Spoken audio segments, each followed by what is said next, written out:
இன்றே டவுன்லோட் செய்து உங்கள் ஃபேவரட் ஷோக்களை என்ஜாய் பண்ணுங்க. இனிமே இவங்க டெய்லி ஸ்கூலுக்கு நடந்தே போயிட்டு வரலாம். ஆறி போன சாப்பாட்டெல்லாம் இனிமே இவங்க சாப்பிட வேண்டாம். லஞ்ச் டைம்க்கு வீட்ல இருந்து சூட செஞ்சு அனுப்பலாம். ஸ்டடீஸ் கூட ரொம்பவே நல்லா இருக்கு.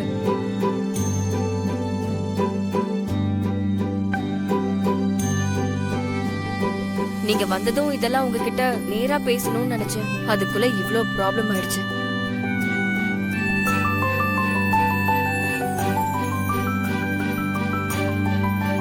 ராதோட், அந்த ஸ்கூல்லயே பசங்களை சேர்த்துடலாம். Okay sir.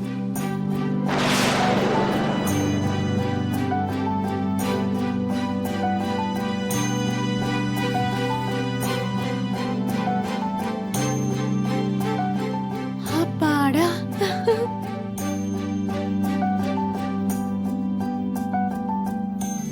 காலையில பசங்க சீக்கிரமே எழுந்து கஷ்டப்படுறத பார்க்க முடியல. அந்த ஸ்கூலை மாத்தி நீ ரொம்ப நல்ல வேலை செஞ்சம்மா. ஆமாமா, அந்த ஸ்கூலால குழந்தைங்க சரியா கூட சாப்பிடுறது இல்ல. என் பையனை எதிர்த்து பேச யாராலையுமே முடியாம போயிடுச்சு. மலை மாதிரி பிரச்சனைன்னு நினைச்சோம். ஆனா நீ இவ்ளோ ஈஸியா முடிச்சிட்ட. நல்ல காரியம் செஞ்சம்மா. தேங்க்யூ. ஐயோ, நீங்க என்ன ரொம்பவே புகழ்றீங்க. இது கூட என்னோட வேலையில ஒரு பங்கு தானே. நாம எல்லாரும் மனோகரி ஆண்டி பக்கம் தான் சொன்னோம்ல. அப்படிதான் நினைச்சோம். இப்ப இல்லன்னு யார் சொன்னது? ஆனா மிஸ் அம்மா நம்ம ப்ராப்ளம சால்வ் பண்ணிட்டாங்கல்ல, அதுக்கு அவங்க கிரேட்னு சொன்னேன். அம்மு அம்மு, இத சத்தமா பேசாத. மிஸ் அம்மா கேட்ட என்ன ஆகும் தெரியுமா? என்ன ஆகும்டி? அந்த மிஸ் அம்மா நம்மள ஜெயிச்ச மாதிரி. மறந்துட்டியா? கொஞ்சம் முன்னாடி ஹோம்வொர்க் விஷயத்துல டாடிக்கு தான் சொல்லிடுவேன்னு எப்படிலாம் நம்மள மறந்துனாங்க. ஆனா அது நமக்காக தானே. இல்லக்கா, அஞ்சு சொன்னது கரெக்ட் தான். நம்ம இந்த விஷயத்துல இம்ப்ரெஸ் ஆனது தெரிஞ்சதுன்னா மிஸ் அம்மா கிட்ட நம்ம தோத்த மாதிரி. அதான் சொல்றேன், நம்ம உள்ள எவ்வளவு ஹாப்பியா இருந்தாலும் வெளியே சீரியஸ் லுக்கே மெயின்டைன் பண்ணலாம். ஆனா நம்ம கிட்ட நல்ல பேர் வாங்குறதுக்காக நம்ம ஸ்கூல்ல பத்தி டாடி கிட்ட இத பத்தி பேசிருக்கலாம்ல. கரெக்ட் தான். ஆனா ஹெல்ப் பண்ணாங்கல்ல, தேங்க்ஸ் சொன்னா ஹாப்பியா இருப்பாங்கல்ல. ஐயோ லூசு அம்மு, நீ இவ்ளோ ஓவர் சென்டிமெண்டா இருக்க. நீங்க என்ன மாதிரி ஸ்ட்ராங்கா இருக்க கத்துக்கலாம்ல.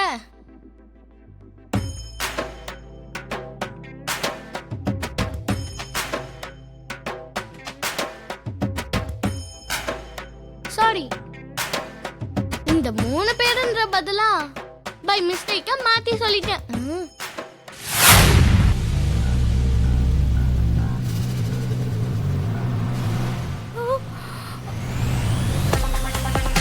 யாருக்கா அவரு?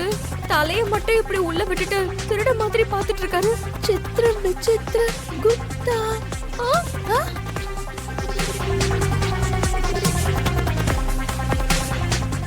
என்ன சொன்னீங்க? அது அவரு பார்க்க விசித்திரமா இருக்காருல்ல, யார் இவரு அப்படின்னு கேட்டேன்.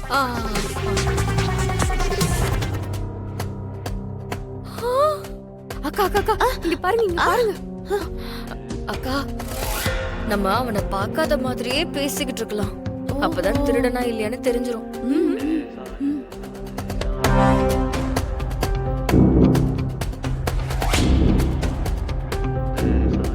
அவன் நம்மள பாத்துட்டானா?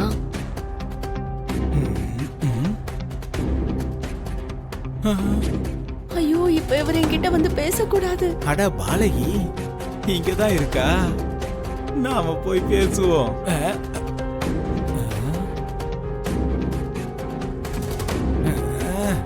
அந்த பாலகியும் இங்கேயே இருக்காளே.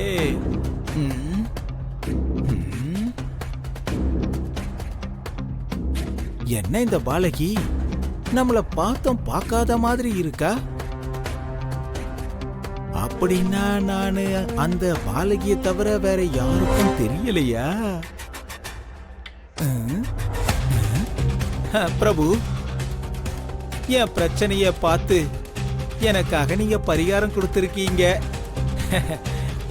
இதோ வருகிறேன் பாலகி. ஐயோ இந்த பக்கமா தான் வராரு. மிஸ் அம்மாக்கு டவுட் வந்தா எல்லாம் வீணா போயிடும். ஐயோ அக்கா ஆ, அவரு என்னக்கா பண்ணிட்டு இருக்காரு? ஆ, ச்சே, இந்த பக்கமா தான் வராரு. நம்ம கிட்ட வராரு தங்கச்சி. நம்ம இங்க நிக்க வேண்டாம், சீக்கிரமா உள்ள போயிடலாம் வா. அப்படி மட்டும் நம்ம போயிட்டோம்னா திருடனா இருந்தா கிடைக்க மாட்டாளாக்கா. இங்கே இருந்தா அவனை நம்ம புடிச்சிடலாம். ஐயோ கடவுளே, காப்பாத்து, ஏதாவது ஒரு ஐடியா கொடு. வேலையில்ல கீழையில அதற்கு இல்ல மானிடா, நான் சொல்வது.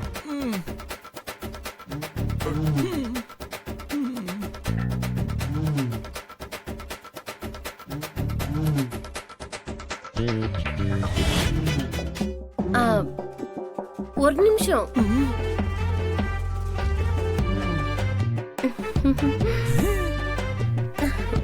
சொல்லு பாலகியே. ராத்து, வீட்டுக்கு தோட்டக்கார வேணும்னு பெரியய்யா அப்போ பேசிக்கிட்டு இருந்தாரு. அவரு செய்வாரான்னு கேளு, ஒரு வேலை முடியும்ல. ஆமா, என்கிட்ட கூட 2-3 வாட்டி சார் சொன்னாரு.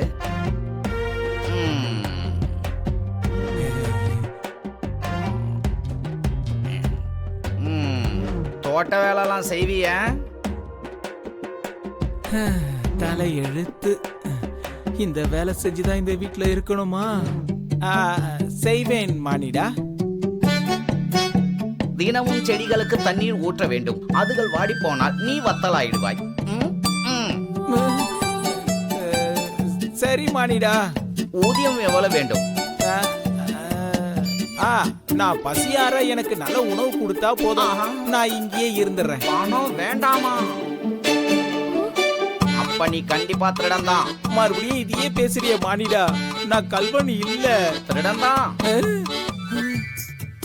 ஆமா, நீ சொன்ன மாதிரி கல்வன் தான். அந்த மோதிரத்தை பாலகி கிட்ட இருந்து எடுக்கிறதுக்கு வந்திருக்க. ஐயோ, நீங்க எல்லாத்துக்கும் இப்படி சந்தேகப்படாதீங்க ராத்தோட்.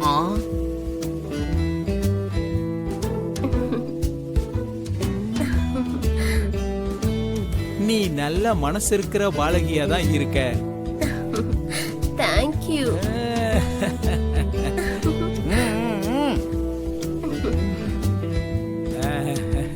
சரி, மாசம் 5000 ரூபாய் சம்பளம். வேலை நல்லா பாத்தீங்கன்னா சார் கிட்ட சொல்லி சம்பளத்தை கொஞ்சம் ஏத்துவேன். எனக்கு சம்மதம் தான். அப்படி என்றால் இன்றிலிருந்தே உன் பணியை தொடங்கு. அப்படியே ஆகட்டும். நீங்க வாங்க மிஸ் அம்மா, நம்ம போகலாம். தள்ளி நில்ல.